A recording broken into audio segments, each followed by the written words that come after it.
جس طرح آپ نے گو کی مثال دی کہ ایک کیڑا ہے وہ، تو یہ جو کیڑا ہے یہ نہ یہ خبیث ہے، نہ یہ کوئی چیر پھاڑ ہے، ایک بے ضرر سا جانور ہے جس کو کنزیوم کرنا جو ہے حضور صلی اللہ علیہ وسلم نے اس کے لیے منع نہیں کیا.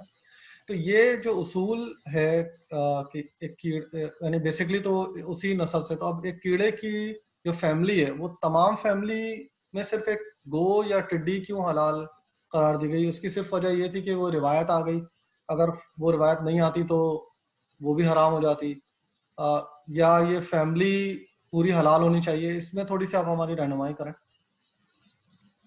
ہاں دیکھیں، گو جو ہے نا وہ ایک جانور ہے، یعنی وہ ایک کیڑے کی طرح نہیں ہے، کوئی ریپٹائلز جیسے ہوتے ہیں کیڑے رینگنے جی جی والا. جی جی تو یہ باقاعدہ ایک جانور ہے، اور اس کو جو ہے وہ جب استعمال کیا گیا تھا تو اس کو ذبح کر کے جو ہے وہ کیا گیا تھا. تو ٹڈی کی یا مچھلی کی مثال جو ہم لیتے ہیں وہ بالکل ایک الگ فیملی ہے، بلکہ وہ الگ فیملی بھی اس طور پہ نہیں ہے، کیونکہ ایک خشکی کا جانور ہے، ایک پانی کا جانور ہے، تو وہ بھی فیملی نہیں ہے. تو جو گو کے بارے میں اس کو حلال کر کے ذبح کر کے استعمال کیا جاتا تھا، وہاں تو بات ہی ختم ہو گئی. صحیح. ٹھیک ہے، تو نہیں تو اگر جہاں تک بات رہی، سوری سر، گو کی فیملی سے اگر کوئی اور جانور ہے جو گو کی فیملی سے تعلق رکھتا ہے، اس کو کھایا جا سکتا ہے؟ ہاں جیسے ہرن ہے، یا دیگر اس کے خرگوش ہے، یا ڈک ہے، بطخ ہے، تو ان کو ذبح کر کے جو ہے نا وہ کھایا جا سکتا ہے. صحیح صحیح. جی آپ کنٹینیو کریں. سوری آپ. ہاں جہاں تک آپ کی بات رہی کہ کہتے ہیں ٹڈی کی اور مچھلی کی، تو اس کے بارے میں نص موجود ہے نا، یعنی نبی کریم صلی اللہ علیہ وسلم کا ارشاد موجود ہے کہ اللہ تعالیٰ نے تمہارے لیے 2 مردار کو جو ہے وہ حلال کیا ہے، کہ ایک مچھلی کو اور ایک جو ہے وہ ٹڈی کو. اور اس میں بھی کہتے ہیں کہ اس کے اندر جو ہے وہ دم مصفوح نہیں ہوتا، بہتا ہوا خون نہیں ہوتا.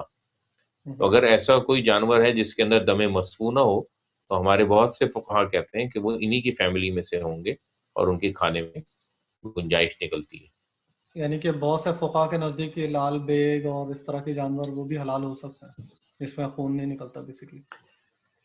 لال بیگ کے اندر تو شاید بہتا ہوا خون ہوتا ہے، اچھا. مکھی کے اندر نہیں ہوتا، جی. کے اندر ہوتا ہے. تو لال بیگ جو ہے وہ ویسے بھی فل آف پروٹین ہے، جو ہے وہ چائنا میں اور جی باقاعدہ برما افزائش ہوتی ہے اس کی. میں باقاعدہ کھایا جاتا ہے، اس کی پروڈکشن بھی ہوتی ہے،